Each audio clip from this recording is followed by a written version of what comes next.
ഇനിയും ഇതിനെക്കുറിച്ച് സംസാരിച്ചിട്ടില്ലെങ്കിൽ എനിക്ക് എന്തൊരു ബുദ്ധിമുട്ട് പോലെയാണ്. ആദ്യം നിങ്ങൾ ഈ വീഡിയോ ഒന്ന് കാണും. ഒരു മനുഷ്യനെ കാണുമ്പോൾ ചെറവറ സംസാരിക്കാത്ത ആളുകൾക്ക് ഇവിടെ ജീവിക്കണ്ടേ? അവർ ചിലപ്പോൾ ഇൻട്രോവേർട്ട് ആയിരിക്കും, ചിലപ്പോൾ സംസാരിക്കാൻ താല്പര്യപ്പെടുന്നുണ്ടാവില്ല.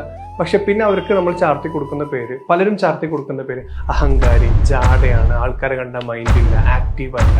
എന്തിന് എൻ്റെ പൊന്നു മനുഷ്യന്മാരെ, നമ്മൾ ഈ സംസാരിക്കൂല എന്ന് പറഞ്ഞ ആളുകൾ സംസാരിക്കുന്നുണ്ട്. അതിന് രണ്ട് ഏരിയ വരണം. ഒന്ന്, അവർ സംസാരിക്കുന്ന അവരോട് തന്നെയാണ്, സെൽഫ് ടോക്കാണ് കൂടുതൽ.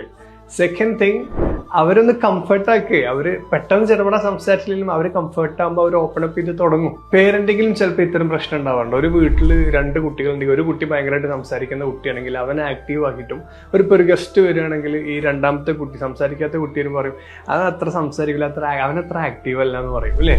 മറ്റവന്റെ പോലെ ലെവൻ എന്നൊക്കെ പറഞ്ഞ് കമ്പയർ ചെയ്യും. ഈ കമ്പയർ ചെയ്യുന്ന സമയത്ത് ഈ സംസാരിക്കാത്ത കുട്ടിക്ക് തോന്നിപ്പോവും ഇനി ഞാൻ ഒന്നിനും പറ്റൂല, ഐ ഗുഡ് ഫോർ നത്തിങ്, ഞാൻ സുഖമില്ല എനിക്ക്. അങ്ങനെ ഒരു പ്രശ്നം വരുമ്പോൾ അവർ വലുതാവുമ്പോൾ നമ്മുടെ നിലപാട് പറയേണ്ട സമയത്ത് പോലും ഒന്നും സംസാരിക്കാൻ പറ്റാത്ത രീതിയിൽ വരാൻ ലോക്ക്ഡൗൺ നമ്മളായിട്ടാക്കുന്നതാണ്. പറഞ്ഞു വരുന്നത്, ഓരോ മനുഷ്യനും ഓരോ കംഫർട്ട് സോണാണ്. അത് ഇന്നതാവണമെന്ന് നിർവചിക്കാൻ ഇവിടെ ആർക്കും അധികാരമില്ല. അവരെ രീതിക്ക് ജീവിച്ചോട്ടെ. അർമാനെ, നമുക്ക് നമ്മളെ കാര്യം നോക്കിയാൽ പോരെ. അംഗീകരിച്ചിട്ടില്ലെങ്കിലും അവഹേളിക്കരുത് കേട്ടോ.